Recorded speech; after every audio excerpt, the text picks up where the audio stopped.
akar. Nah, kalian pasti tahu dong bentuk akar itu seperti apa. Contoh nih, kalau misalkan harus kasih contoh akar dari 21, akar dari 24, akar dari 36. Oke, itu semua termasuk bentuk akar ya. Tapi kita perhatikan dulu dari akar 21, akar 24 dan akar 36.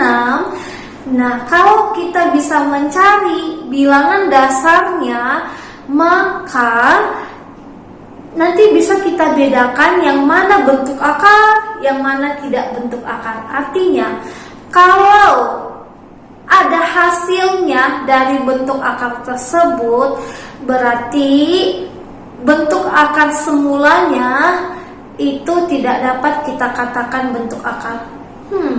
Masih bingung ya? Oke, kita masuk ke soal. Nih, contohnya nih, akar 81. Akar 81 kita harus mencari atau menemukan perkalian dari bilangan dasarnya itu angka berapa dan berapa. Ingat ya, kalau dia akar itu perkaliannya harus dengan angka yang sama, nggak boleh beda. Oke, jadi kita cari dulu nih adik-adik, akar 81 itu perkaliannya siapa dan siapa. Oke, 81 ganjil nih. Ganjil kita lihat dari satuannya, berarti ganjil 1, 3, 5, 7, 9. Itu cara pertama dulu ya. Nah, karena dia di sini sudah puluhan dan angkanya sudah besar, maka kita coba dulu dengan angka 5. 5 kali 5, 25. 7 kali 7, 49. 9 kali 9, 81. Sudah ketemu ya? Jadi untuk akar 81 adalah 9. Dengan cara apa? Dengan cara kita memilih salah satu saja dari angka yang sama tadi. Ya, oke. Nah, lanjut akar 11. Nah, untuk akar 11 tetap kita cari juga perkalian dari angkanya. Hasilnya 11. Apakah ada atau tidak? Nah, tetap kita lihat dulu satuannya, satuan dari angka 11. Satuannya adalah 1. 1 adalah ganjil. Maka ganjil tadi 1, 3, 5, 7, 9 ya. Nah, untuk yang ini 11 itu angka yang kecil. Berarti yang kita pakai jangan 5, 7, 9 lagi ya. Jadi kita pakai 1, 3. Oke, 1 kali 1, 1. 3 kali 3, 9. 5 kali 5, 25. Lewat dan kurang, ya kan? Nah, jadi yang kita pakai cakupannya tadi antara 1 dan 3. 1 kali 1, 1. 3 kali 3, 9. Maka 11 itu udah lebih besar dari 9. Nah, jadi untuk yang angka yang ini kita tidak menemukan hasilnya dengan bilangan real. Artinya kalau kita kali dengan 3 itu 9. Sementara kalau kita kali dengan 4 16. Jadi 11 ini berada di tengah-tengah 9 dan 16. Jadi kalau berada di tengah-tengah 9 dan 16 berarti dia akar 11 tidak menghasilkan bilangan real, yang artinya kalau kita kalikan dengan angka yang sama tidak akan sama dengan 11. Beda dengan yang tadi, 9 kali 9 akan menghasilkan dengan angka yang sesuai pada soal, yaitu 81.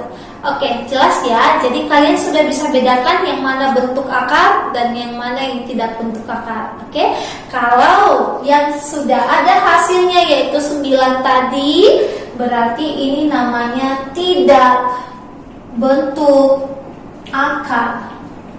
ya. Jadi kalau hasilnya adalah bilangan real, maka itu tidak bentuk akar. Tetapi kalau hasilnya tidak bilangan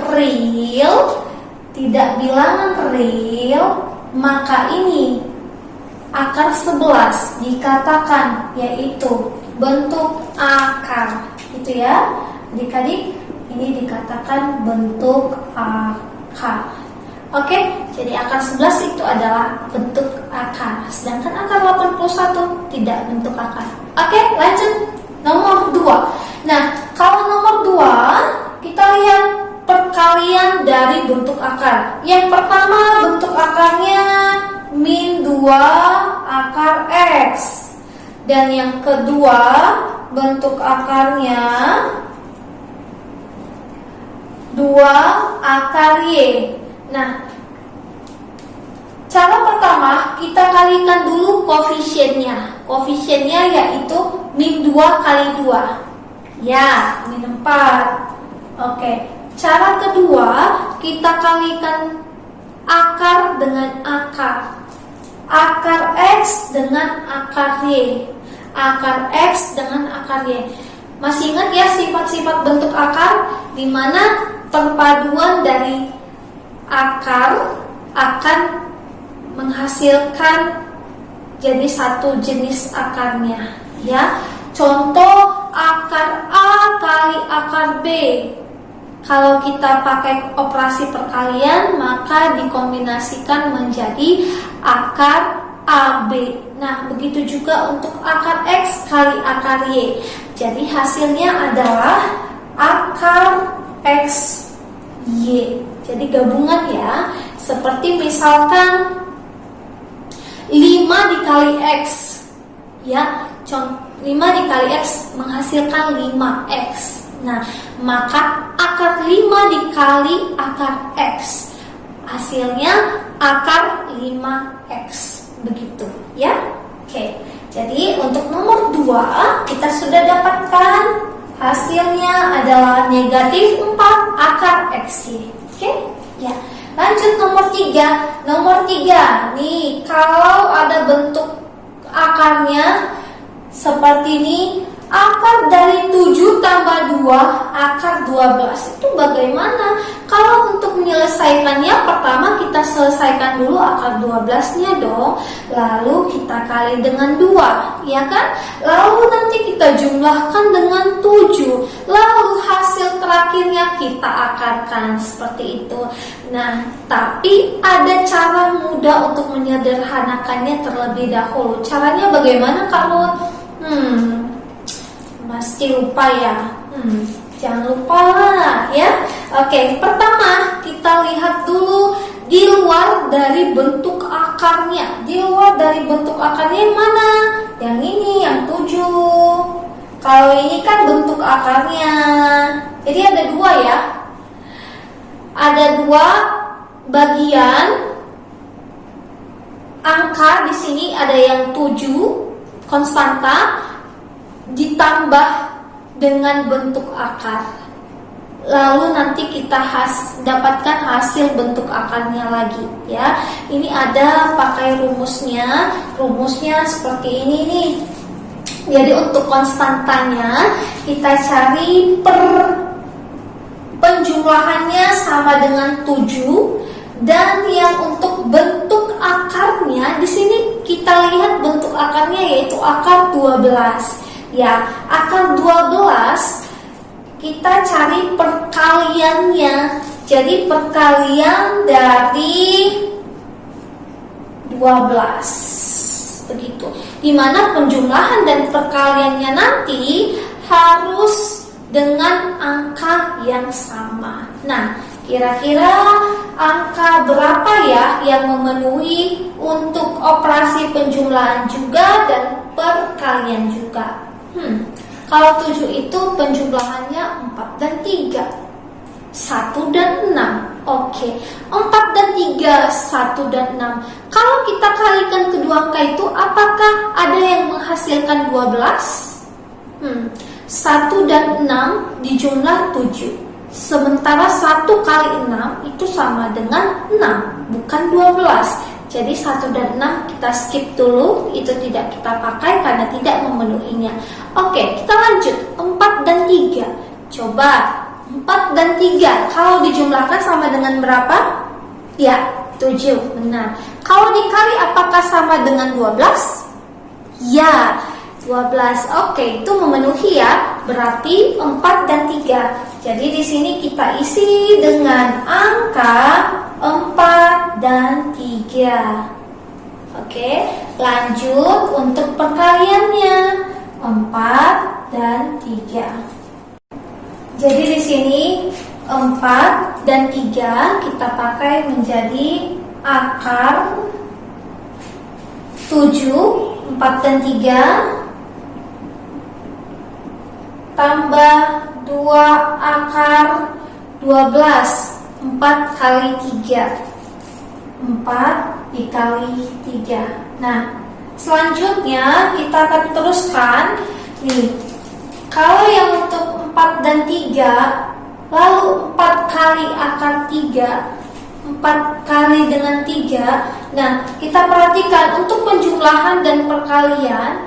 Tadi angkanya sama-sama ada 4 dan angka 3. Maka untuk lebih menyederhanakan lagi bentuk akarnya, itu akan berubah menjadi akar 4 ditambah akar 3. Dari mana akar 4 ditambah akar 3? Oke, kalau dia akar 4, tadi untuk penjumlahan dan perkaliannya berlaku ya, akar 4. Dan tambah ini itu karena bentuk akarnya adalah penjumlahan. Dan akar 3 itu terdapat juga pada penjumlahan dan perkalian. Jadi untuk menyederhanakan bentuk akar 7 tambah 2 akar 12, hasilnya adalah akar 4 dan akar 3. Lalu kita selesaikan lagi ya. Akar 4 berapa? Ya, 2. Lalu akar 3? Akar 3 adalah bentuk akar. Tadi sudah jelas bentuk akar itu artinya tidak memiliki bilangan real untuk penyelesaiannya, ya. Jadi kalau dia bentuk akar, kita biarkan saja jawabannya dalam bentuk akar. Jadi hasilnya 2 tambah akar 3. Oke, ya. Kita lanjutkan untuk soal berikutnya, nomor 4. Nomor 4 tentang merasionalkan bentuk akar. Bagaimana cara merasionalkan bentuk akar? Ya, caranya dengan kita kalikan akar sekawannya. Bagaimana caranya? Ada yang seperti ini, contoh ya, sebelum kita masuk ke 3 tambah akar 5 ya. Contoh nih, ada bentuk akar juga merasionalkan bentuk akar. Ada contohnya seperti ini, 2 akar 5. Caranya bagaimana? Dengan cara kita kalikan dengan akar sekawannya. Akar sekawannya kita lihat dari mana? Dari penyebutnya. Nah, karena 2 per akar 5 itu bentuk pecahan, namun pecahannya bentuk akar, maka ini dapat kita selesaikan dengan mengalihkan dengan memakai bentuk akar sekawannya. Sekawan dari akar 5. Akar 5, di mana akar 5 dibagi akar 5 juga hasilnya 1. Ya, sesuai dengan kembali lagi ke bentuk awalnya. Nah, jadi 2 kali akar 5, 2 akar 5. Lanjut, akar 5 kali akar 5, akar 25. Ya, selanjutnya 2 akar 5 itu tetap hasilnya 2 akar 5 dalam bentuk akar 25. 5. Nah, jadi 2 per akar 5 itu sama nilainya dengan 2 akar 5 per 5 gitu. Nah, ini contohnya kalau dia pecahan berakar, ya. Tapi kalau penyebutnya penjumlahan dengan bentuk akar, beda caranya. Caranya adalah dengan tetap mengalihkan sesuai dengan bentuk akarnya, namun kita perhatikan dulu untuk penyebutnya operasi yang dipakai itu penjumlahan atau pengurangan. Lalu bisa kita tentukan, kita kalikan dengan akar sekawannya itu bagaimana, ya. Nah, jadi kalau untuk ini 7/3 tambah akar 5, maka kita kali dengan 3 kurang akar 5. 3 kurang akar 5. Artinya kalau penyebutnya memakai operasi penjumlahan, maka kita kalikan dengan bentuk akarnya kebalikan dari penjumlahan, berarti pengurangan, begitu ya. Di pengurangan, pembilang dan penyebutnya pengurangan. Lalu kita selesaikan dengan perkalian biasa, berarti 7 kali 3. 7 kali 3 berapa? 21 dikurang 7 kali akar 5, ya 7 akar 5 per, nah ini 3 kali 3 9. Lalu karena ada plus minus, itu hasilnya 0 ya, dimana hasil perkaliannya ini negatif 3 akar 5. Lalu hasil perkalian akar 5 dan 3, akar 5-nya bernilai positif. Nah, ini hasilnya sama dengan 0. Maka tidak usah lagi kita tulis ke dalam bentuk hasil penyebutnya. Nah, jadi yang sisanya yaitu akar 5 kali negatif akar 5. Ya, negatif akar 25. Begitu ya. Oke, selanjutnya hasilnya 21 dikurang 7 akar 5 per 9 kurang akar 25. Iya, 5. Hasilnya yang terakhir kita dapat yaitu 21 ya dikurang ya 7 akar 5 per 9 kurang 5 berapa? Ya, benar 4. Ya, maka untuk hasilnya sudah kita dapatkan yaitu 21 dikurang 7 akar 5 dibagi 4. Oke, kalau masih ada pertanyaan silakan kasih tahu ke Kak Ruth di room diskusi kita supaya kita sama-sama menyelesaikannya sehingga kalian tidak mendapatkan kesulitan lagi dalam menyelesaikan soal eksponen dan bentuk akar. Oke, sekian dan terima kasih. Selamat belajar adik-adik.